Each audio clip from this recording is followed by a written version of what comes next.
Welcome to the Deep Dive. We're here to help you get well-informed, quickly and clearly, cutting through all the noise. Today, we're taking a journey, a really deep one, into an incredible ancient text, the Mandukya Upanishad. It really is remarkable. And it's not just, some old piece of writing. It's held in incredibly high regard. There's that famous saying, isn't there? Ah, yes. Mandukyam ekam eva alam mumukshunam vimuktaye. Which means? Basically, that for anyone truly seeking liberation, the Mandukya alone is sufficient. It's that potent. Wow. And what makes it so unique, apparently, is that it doesn't use lots of stories or, elaborate metaphors. Yeah. It just states things, bare facts about consciousness and reality. Exactly. No analogies needed, just direct pointing. So our mission today is to unpack its main themes, that mystical syllable Om and the four states of human consciousness. Think of this as your shortcut to really grasping the nature of yourself in the universe. And what's fascinating here is despite being just 12 short mantras, maybe 12 verses, It's 12. it manages to contain the quintessence of the acme of thought and experience reached in ancient times. It's incredibly dense with wisdom. Have you ever, really paused to wonder what exactly happens to your consciousness when you sleep? Or how could a simple sound possibly represent, everything? Those are big questions. They are, and this deep dive aims to explore them, connecting these ancient ideas right back to your own daily experience of reality, trying to make the abstract feel a bit more, tangible. That's a great way to put it. Okay, so let's start right at the beginning with something that seems simple, but it's actually cosmic. Om. When we talk about Om, it's way more than just a chant you might hear in a yoga class, isn't it? Oh, absolutely. Far more. Or pratkava, as it's also known, is called the imperishable word. It's said to be the whole of this visible universe. The whole universe. Yes, encompassing the past, the present, the future, and even, incredibly, what lies beyond time itself. It's not considered a human invention. It's the first vibratory sound, the seed, if you will, that emanated at the very beginning of creation, a cosmic vibration. Wow. And here's where it gets really interesting. Om is described as both nama, which means name, and rupa, form. Name and form. So it's not just a label? Precisely. It's not just a word for reality. The sound itself embodies reality. It's seen as the universal name for Esvara, for God. Just like saying someone's name brings their form to your mind, contemplating Om allows you to contemplate the universal form of the divine. That's a powerful idea, a name that is the thing it names. And connecting this to us individually, I think that's key. Our sources talk about this difference, right, between Esvara Sriti, God's creation, things just as they are. The objective reality, you could say. And then Jiva Sriti, that's our own psychological layer, things as they seem to us. Exactly, our perceptions, reactions, judgments.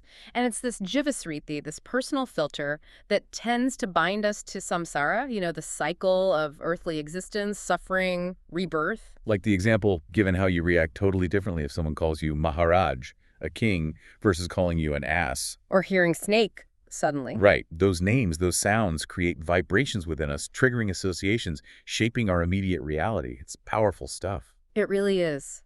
And the ultimate aim, liberation or moksha, is about shifting our fundamental sense of existence, moving from jivatva, this limited, individual, dependent state, Where we're reacting all the time. to esvaratva, existing by one's own right, independent, universal. And Om, being this universal language, is uniquely able to describe the universal form of Esvara, something no ordinary specific language could ever capture. Because ordinary languages are limited, particular. Exactly. But here's something surprisingly practical. Chanting Om is said to vibrate the entire sound box, not just a part of your throat or mouth, the whole thing. And all apparatus. Yes. And because of that, it's seen as encompassing all other sounds, all other languages. The idea is that this holistic vibration can melt away those other particular vibrations, those cravings, those reactions. Resolving them almost. Bringing about a real profound calm, a satisfaction. So the takeaway is, Om isn't just a sound to make, it's a practice. A way to align yourself with the flow of the cosmos, to start thinking, feeling, being universally like Esvara. That sounds, incredibly transformative. So for someone listening thinking, okay, I want to try this, what's the practical advice? How do we actually do this? How do we engage with Om? Well, the Mandukya itself gives some guidance. It suggests chanting Om with a middling duration, not too short, not too drawn out. Okay, how long is middling? The traditional measure is roughly the time it takes to circle your knee once with your closed fist and then snap your fingers, sort of a natural rhythm. Ah, okay. And while you're chanting, the meditation guidance is quite beautiful. Imagine you are the ocean and all the rivers of objects are flowing into you. Instead of being a small river swept along? Exactly. You shift from being the drop to being the ocean itself. This practice, this feeling state, leads towards Svaratva, where the text says, the vexations of the world cease. That sounds like peace. It is. And as you practice, don't be surprised if you feel things. Maybe a slight tremor in the body, a kind of thrill, or even a sense of immense inner strength bubbling up. This happens as the ego, that small sense of I, naturally starts to subside, making space for that universal consciousness for Esvara to become more apparent. It's described as the gateway, really, for the Sakshatskara, the direct realization or experience of Esvara. Wow.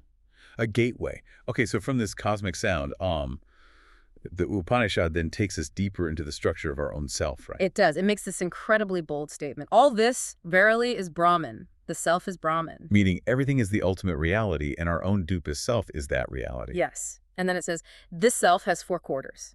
To help us understand this identity between ourself and the absolute, it uses a method called Bhagatega Lakkhana. Which sounds complicated. It's basically understanding something by seeing what's essential versus what's temporary or changing. The example used is recognizing an old friend, say, Devadatta.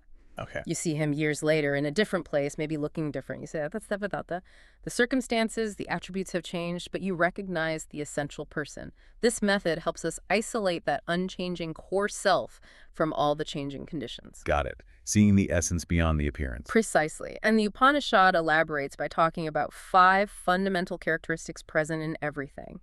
Nama, name; Rupa, form; Name and form again. then Asti, existence; Bhati, illumination or consciousness; and Priya, pleasurableness or bliss. Now, the crucial insight here is that what we're really seeking deep down isn't just names and forms. Those are fleeting. Our fundamental drive is for Asti, Bhati, Priya. Existence, consciousness, bliss. Eternal existence, pure knowledge, boundless joy, Satchidananda. That's what we're looking for, often mistakenly, through the world of appearances. It's interesting, even modern physics seems to echo this in a way, suggesting that space and time are sort of interwoven. Space-time. Right, and that things are just modulations of that fabric. Ultimately, differences in structure might be seen as, well, illusory, resolving back into consciousness itself. It reminds me of that other ancient saying, Ekam sad vipra bahuda vadanti.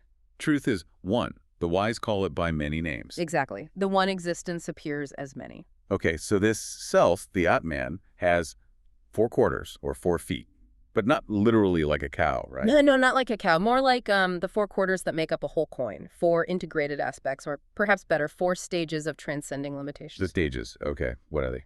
They are Jagrat, which is the waking state we all know. Then Svapna, the dream state, followed by Suhupti, deep sleep. And finally, Turiya, the 4th transcendent state. Waking, dreaming, deep sleep, and beyond. Yes. And the key idea is that the higher state doesn't cancel out the lower ones. It includes and sublimates them. Like how getting a PhD doesn't erase your kindergarten learning. It builds upon it and refines it. Okay, that's a helpful analogy. Let's dive into each one, starting with the most familiar, Jagrat, the waking state. Right. Vajranara. This is our everyday consciousness, the state you're in right now listening to this. It's described as Bahipranya, outward-turned consciousness. Focused on the outside world. Exactly. Engaging with gross objects through our senses.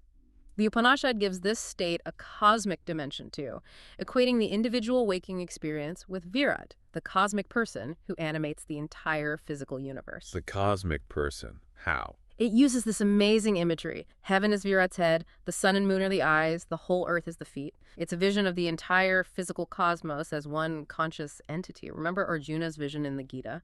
Very similar. Ah, yes, the huge, all-encompassing form. So on the individual level, this waking state, called Vishva, uses what the text calls 19 mouths. 19 mouths. That's specific. It refers to our tools for interacting with the world.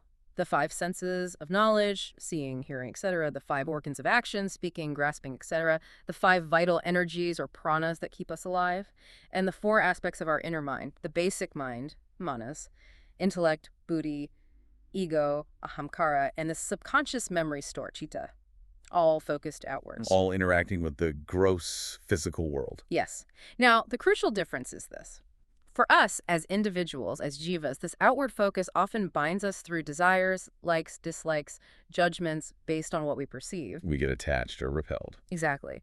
But for Virat, the cosmic waker, it's just a vast, liberated I amness that includes everything. No desire for one thing over another because it is everything. There's no other to oppose it. A totally different perspective. Completely. And this waking state corresponds to the A sound in Om, the beginning, the foundation of all sounds and experiences.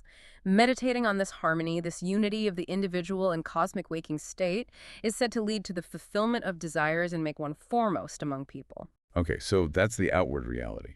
But that raises the question, doesn't it? How do we move beyond being solely caught up in this external world? Precisely. And that leads us naturally inwards to the second state, Taihasa, the dream state.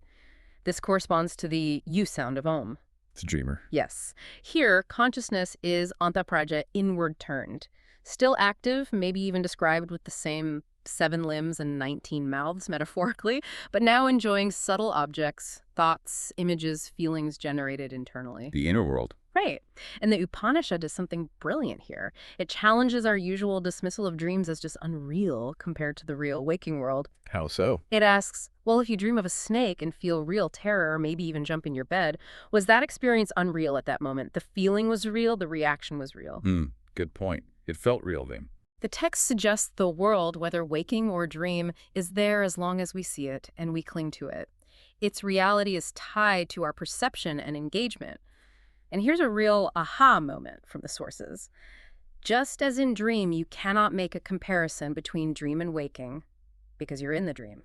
You cannot make a comparison between waking and a higher life unless you wake up from this life. Wow, so our waking life might be like a dream from a higher perspective. That's the implication. We can't judge it fully until we transcend it.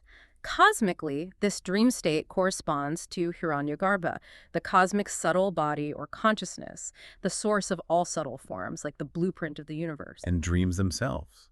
What causes them, according to this view? Is it just psychology? Well, the sources acknowledge psychological factors like repressed desires. Freud, Adler, Jung touched on that level, though maybe not the deeper spiritual aspects. But they also say dreams can arise from past karma, telepathic influences, or even grace from a guru or from Isvara itself. Grace. Yes, because in dream, the grip of the everyday ego often loosens a bit. This allows other forces, sometimes higher ones, to communicate or influence us. It's a mysterious state. It really is.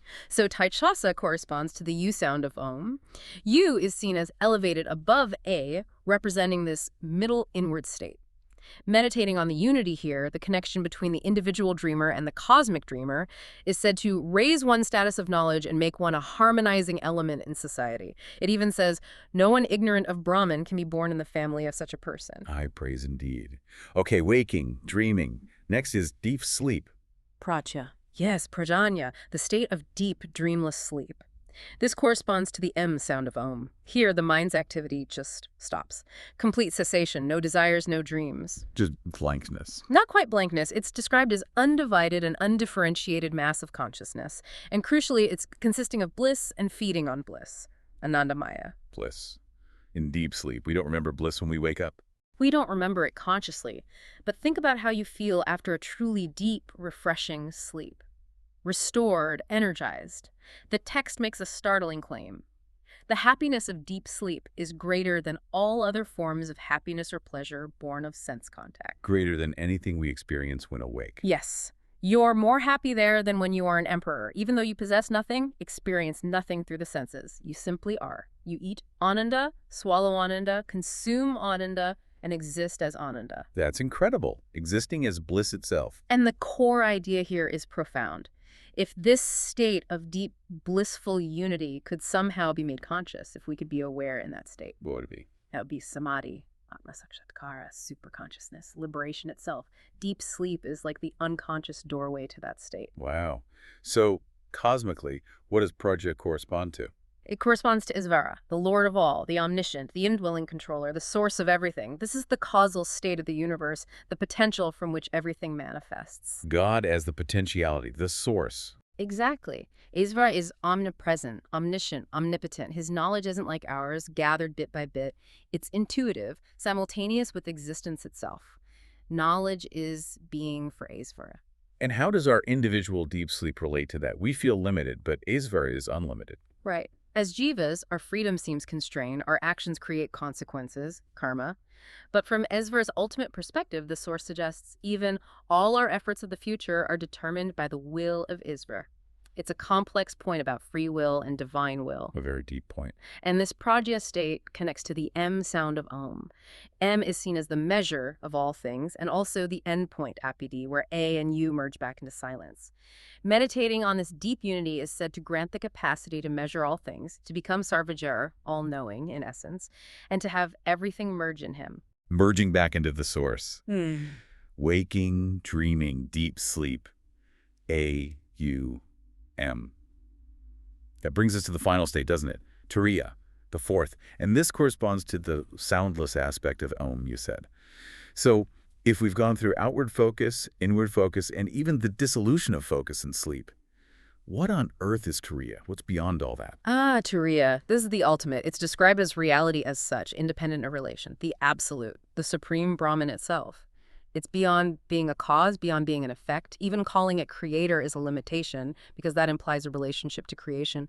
Turiya is beyond all relations. How could we even talk about it then? That's the challenge. The Upanishad mainly uses negation, telling us what Turiya is not, because it transcends all our mental categories. It's neither inward-turned nor outward-turned consciousness, nor the two together. It's not an undifferentiated mass of consciousness like deep sleep, because there's awareness here. It's neither knowing nor unknowing. It sounds completely paradoxical. It does to the logical mind. It's called adomptam, invisible, avyavaharyam, beyond any transaction or dealing, agrahyam, ungraspable by senses or mind, alakam, indefinable without characteristics, asintyam, unthinkable, avipadeshyam, undesignatable, indescribable. It's a state of absolute silence of all activity, both of the body and of the mind. Pure stillness. But not empty stillness. It has a unique positive description. Ekatma pratyasaramam. Its sole essence, saram, is the conviction or consciousness, pratya, of the one self, ekatma. It's defined only by oneness, selfhood, essentiality. The only comparison is the Atman is like the Atman. It's unique. So how is it known if it's unthinkable and ungraspable? Not by the senses, not by the intellect. It's known by intuition, by direct being. In Turiya, existence becomes identical with knowledge, and knowledge is one with the known. There's no separation. Knowledge is not expression, the source says, but being. Being consciousness bliss, but realized directly. Exactly. And in this state, prapanyakopashamam happens, the cessation, the calming of the entire perceived universe. All the waves of creation just subside back into the ocean of being. It is shantam, peaceful beyond measure, shivam, supremely auspicious, good, and advaitam. Advaitam non-dual. Yes, crucially not one in a numerical sense, which would imply a possible two. It means not two. Absolutely singular, indivisible reality. And this is the soundless aspect of Om. This is the amatra, the measureless, soundless silence that underlies and follows the AUM. The silence is the reality. So the Upanishad concludes powerfully. Thus, OM is the eight-man, verily. He who knows thus merges his self in the self. Merges the individual self into the universal self. That's the culmination. And the text urges Savinjaya, this is to be known. This realization is the purpose of life. All our striving, all our searching, conscious or unconscious, is ultimately an attempt to realize this Letman, this true self. Why do we fail so often then? Why are our worldly pursuits often frustrating? Because the text suggests we seek this infinite eight-man in finite particular things, in objects, in people, in experiences. But it's not in anything particularized. It's the universal ground of all particulars. So how do we find it, if not by searching outwards? It's almost found by letting go, by leaving it to itself. There's a beautiful line quoted from another Upanishad, Yam eva elehavrin tenutta tenalabhya. Meaning? Whom it chooses, by him alone it is attained. It suggests that when the frantic efforts of the individual ego finally cease, when we make space, God comes when the ego goes. The reality reviews itself when our striving to grasp it quiets down. What an incredible, profound journey. From a simple sound, Om, through the layers of our own consciousness, waking, dreaming, deep sleep, to this ultimate silent reality, Turiya. Bringing it all together, the Mandukya Upanishad delivers this incredibly condensed message, doesn't it? This harmony of Om and the four states, all pointing towards self-realization, God-realization as the real goal. It truly is a roadmap. And that core idea that this single tiny Upanishad, if you really absorb it, Hmm. really live it, properly digest it into experience, as the Source says, that it's enough for liberation. That's just empowering. It really is. The essence is all there. 12 verses holding the key to everything. Indeed. And this kind of knowledge, it's described as so rare, so difficult to acquire. It really shouldn't just stay as, an intellectual thing we talk So about. it's something to put into practice. Absolutely. It's meant to be imbibed by deep reflection, really taken in, and made a practical means of your living. The text paints this incredible picture. Imagine your whole life converted into divine life, What would that look like? so that you might become veritable divinities walking on this earth, spreading peace everywhere just by your presence. Your very existence becomes a blessedness to all earth. Just by being in that state of realization. That's the potential. This understanding, this wisdom, is called greater than the wealth of all the world. It's seen as a savior of humanity from the thraldom of finite life, this feeling of being small and limited. It's offered as a direct means to Mukha, immortal existence, the great goal of your lives. A truly profound and transformative thought to end on. Thank you for guiding us through that, and thank you, our listeners, for joining us on this deep dive into the Mandukya Upanishad and the incredible mystery of Om. We really invite you to reflect on these ideas, maybe explore them further in your own way, perhaps even begin your own journey into these states of consciousness. Until next time.